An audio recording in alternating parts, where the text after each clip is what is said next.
Does your quilt need a label? You might be asking, how do you make one? Or what should the label say? Or where should you put the label? Or how do I attach a label to the quilt? Maybe you're wondering if you even need a quilt label. If you have asked yourself any one of these questions, you're in the right place. This quilting tutorial is all about quilt labels. And stay to the end for my top tips on how to make them fast and easy. So stick with me and I'll show you how to do it.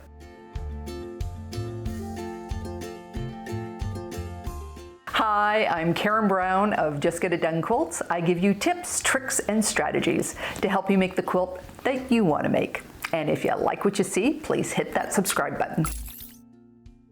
Does your quilt really need a label? Absolutely. It doesn't matter if it's your first quilt or if the points don't line up. When I first started quilting, I didn't think my work was valuable enough for a quilt label. I was too exhausted anyways by the time the binding went on to even bother with a label. My turning point was my COVID quilt. After the first lockdown, my sew sisters and I received a quilt made by everybody in the group. Each one was very different and aligned with our personal style. That quilt label memorialized all our mutual love and support in some of our darkest days. But a quilt label is more than just sharing the good and the bad times. It's also about acknowledging your effort. Nancy Cox, a longtime member of my quilt crew, shared with me the label of her mother's last quilt. Not only does she thank her daughter for finishing the work, by doing so, she left a lasting legacy of her character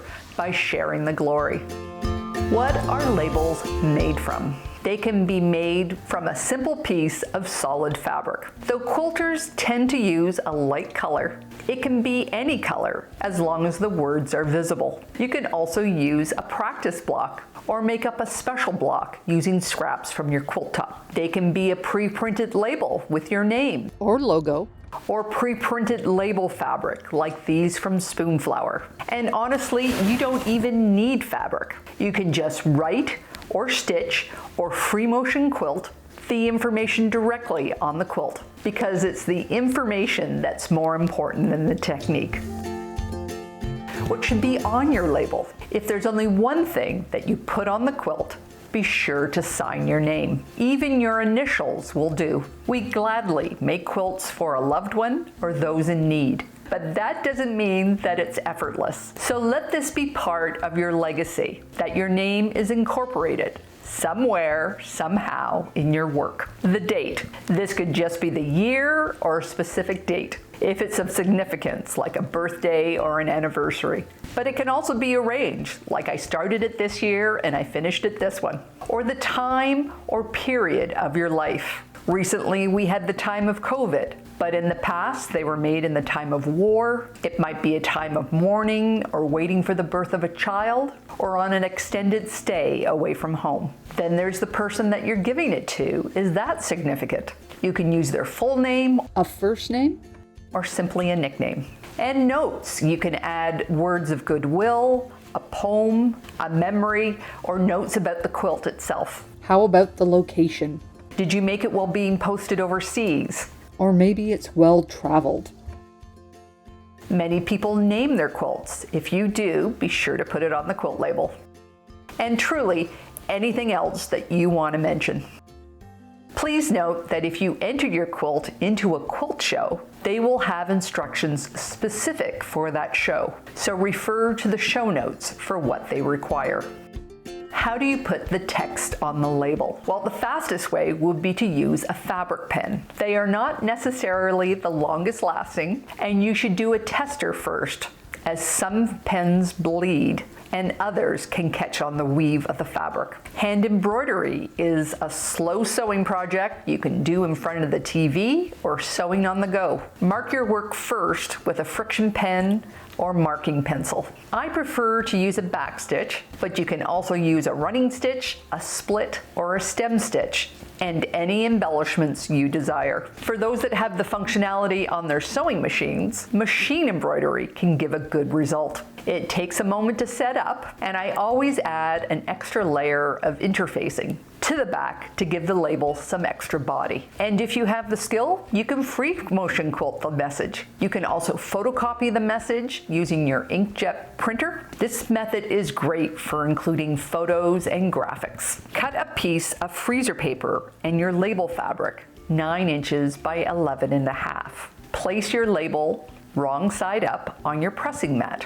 Cover your label perfectly with your freezer paper, waxy side down. Use your iron and press. Then trim to 8.5 by 11. Now craft your message on your computer. I just love the results. When I first tried this method, my friend Joanne told me to soak my label in this solution and let it dry. It helps the fabric absorb the ink and makes it more permanent. You can also purchase DeskJet ready fabric sheets. Where on the quilt should the label go? When we think of a label, we immediately think bottom right corner. Quilt shows might require your label to go there, but other than that, there are really no rules. You can put it at the top, you can put it in the middle, or on the bottom.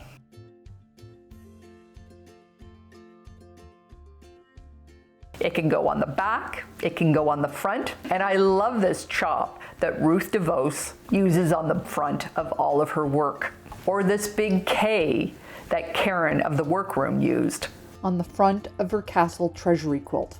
I often put it in the top back binding, so my loved one can see it when they're all snuggled in. How do you attach a label to your quilt? If you've made your label from a quilt block, you can incorporate it directly into the backing of your quilt. If you are using a fabric label, you can attach it several ways before and after it's quilted. When the top has been quilted, I use turned edge applique. I press my 1/4 inch under, then pin it in place so it doesn't move around. Personally, I like to use a whip stitch, but you can use any decorative stitch. To save a bit of work, you can also sew 2 sides onto the quilt as you attach the binding.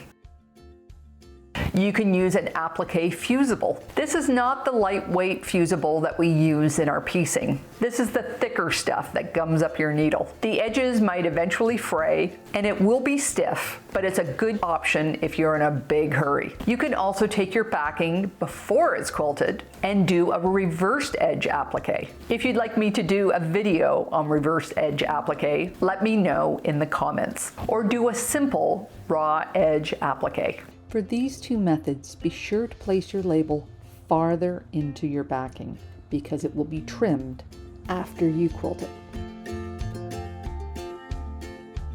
There are no time limitations on when you put on a quilt label. Today, right now, you can put a label on a quilt you made a year ago, or one you gave away, or one that was handed down by your grandmother. The important point is to get one on. In the future, make your label while you are making your quilt. Now, I make mine right after I finish the quilt top. I don't always know who I'm going to give it to, but I can fill that information in when I need to.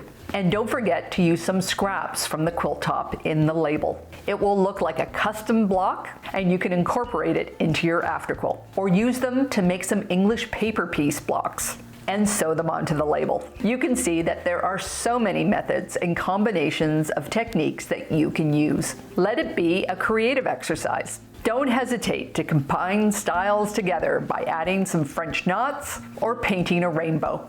Anything goes. And let's face it, there's some days when we're just too tired. So have some pre-printed personalized labels on hand for those times. Last week, I had JOANNA DERMENJIAN on Karen's Quilt Circle, who is researching the over 400,000 quilts that Canada donated to Britain in World War II. I am so excited to say that because of their label, 2 more World War II quilts have been identified by viewers. If you would like to watch that episode, I'll link it here. And if you are interested on how to make an afterquilt that you can incorporate your label into, I'll also leave a link to that playlist as well. Take care, and I'll see you next time.